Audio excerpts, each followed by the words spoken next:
How are you guys thinking or envisioning a world with sales teams with fewer A's and SDRs hitting higher revenue targets, right? There's a ton to be done here. How are you guys thinking about it? How are you thinking about transitioning to this world?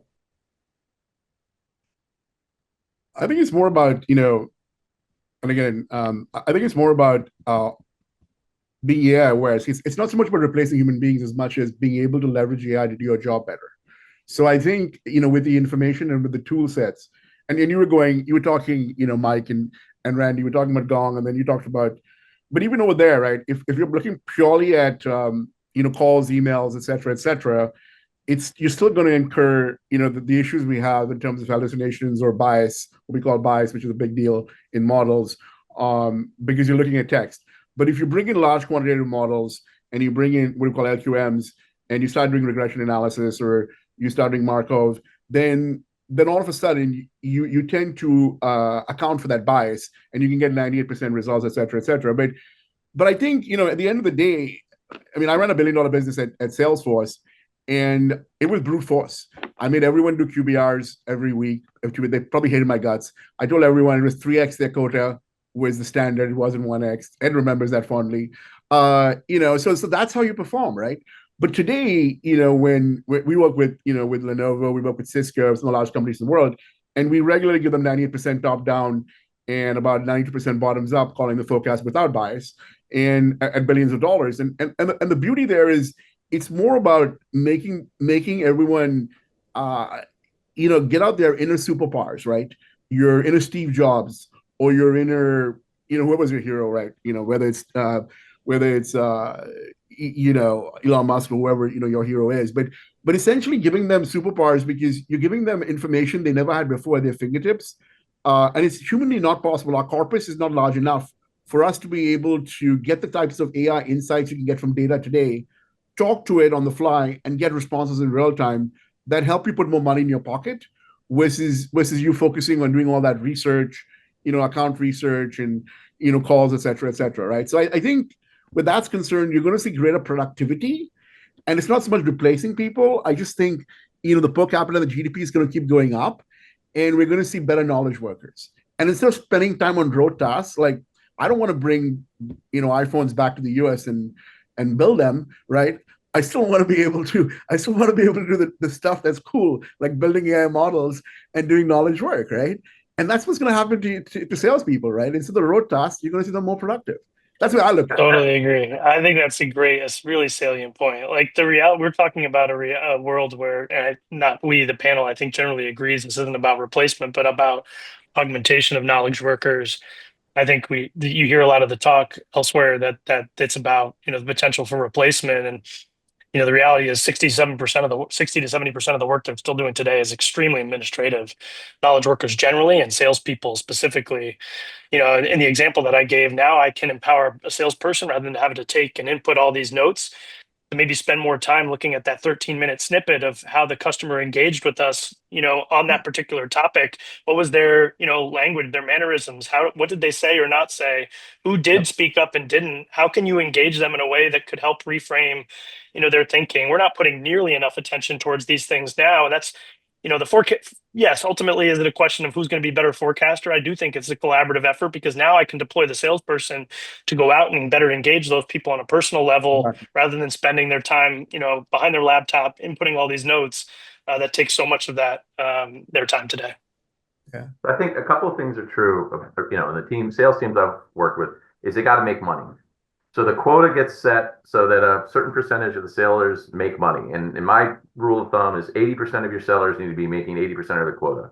If they're doing that, then you can start to lever up. Like another truth in sales is quota always goes up.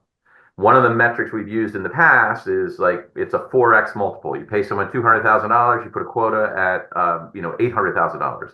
I think with augmentation, you could increase that, and maybe it's a 6x multiple on top of what they're making because you're augmenting them and they're able to do more. But at the end of the day, they're still able to hit their number. Third truth of sales is you're going to have people who take advantage of this stuff and they're going to make a crap load of money.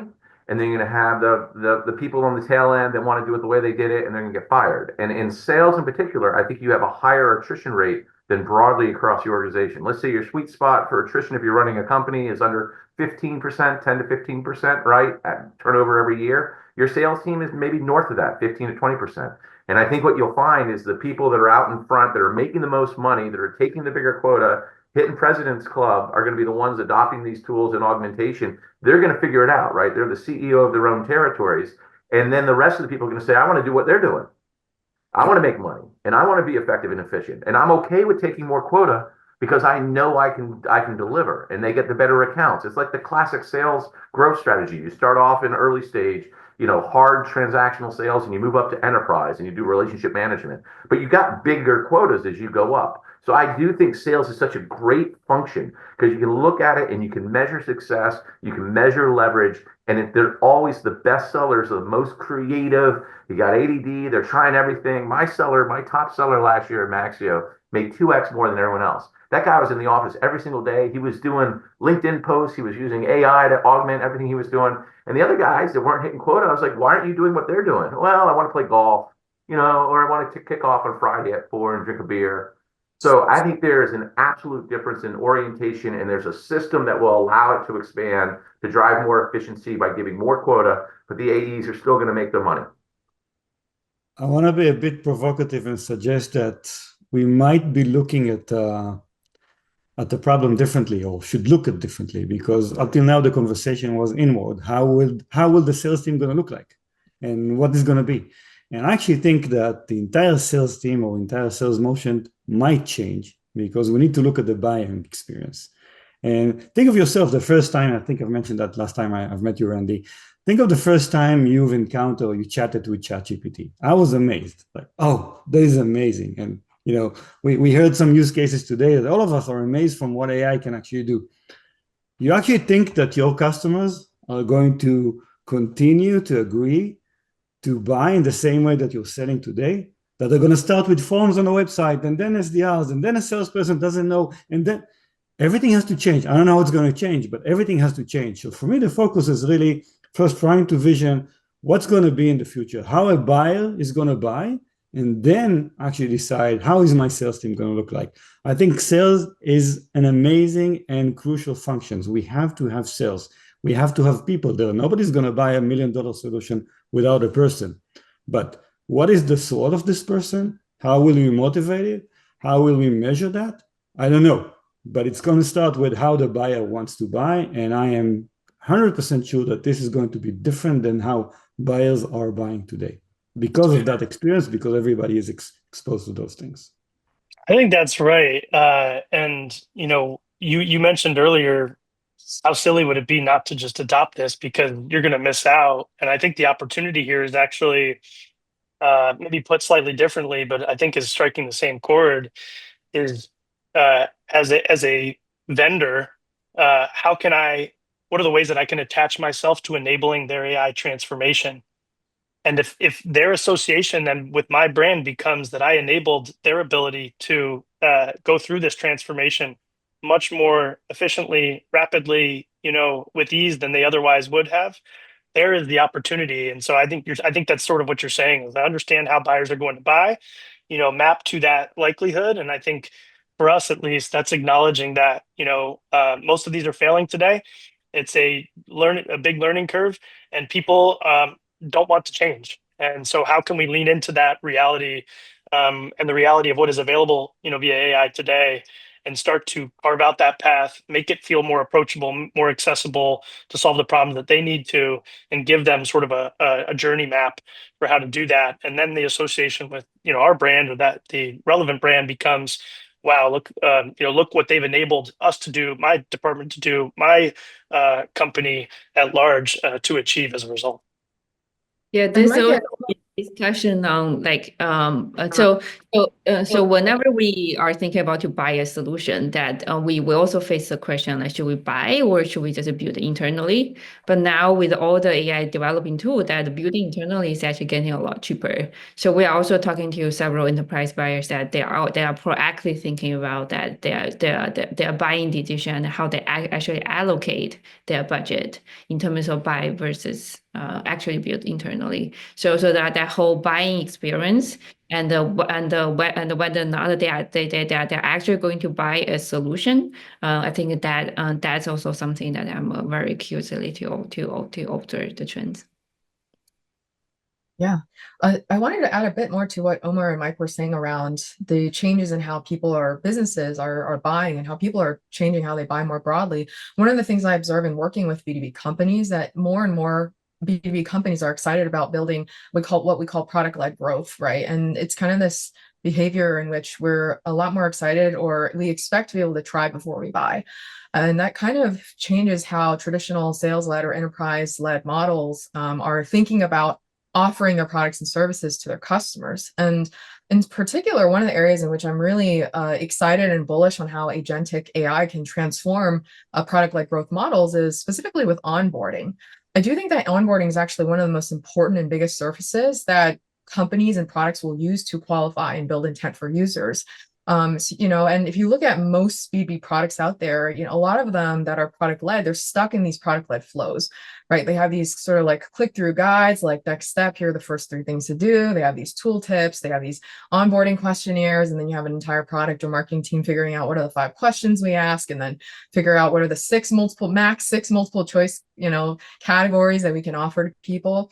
Whereas nowadays, this is something I think, a lot of B2B companies can learn from consumer apps, actually. A lot of apps like companion apps or habit trackers or even language learning apps, that onboarding is very much driven by voice agents or these chat-like experiences where you open the app, somebody guides you through this very branded experience. You get all the information that you ever wanted for onboarding, and even more than that, and you get far more context around what the user's goals are. And I think that more B2B companies can actually benefit from using these transcripts, these conversations to extract even more intent. And I think that creates this pipeline for product-led growth in a way that was not necessarily possible before, right? Because when people start talking, people aren't very concise. I'm not concise. And we just start to give away more information about our needs and what we want than we expect to. So I think as a result of that, these experiences that B2B products can provide are going to be far more personalized. Those sales calls can be more personalized, whether the sales call is conducted by an AI agent and or a human being. And there's so many tools out there like VoiceFlow, for example, that let you build these off-the-shelf chat voice AI agents for experiences like this. So, really from a growth perspective, I'm really excited and bullish about agents radically improving the quality of personalization, which, in turn improves user activation, expansion potential, customer lifetime value, etc. Yeah, I just offer one other acronym: agent-led growth. ALG. Right? And I think to Omar's point, and you're spot on, Omar, you're taking us from an augmented experience to an artificial experience based on the revolution in the buyer's journey. Buyers using agents, companies are going to have to figure out how to respond to that with agents. So agent-agent interaction. And then Sandy, to your point, the way that you get up and running, the way we think of that paradigm is going to radically shift as well. And so I think it's beyond product-led. I think there's a whole new wave that we're going to be anticipating along marketing, sales, and service across the whole go-to-market. It's not just revolutionizing sales; it's the whole go-to-market.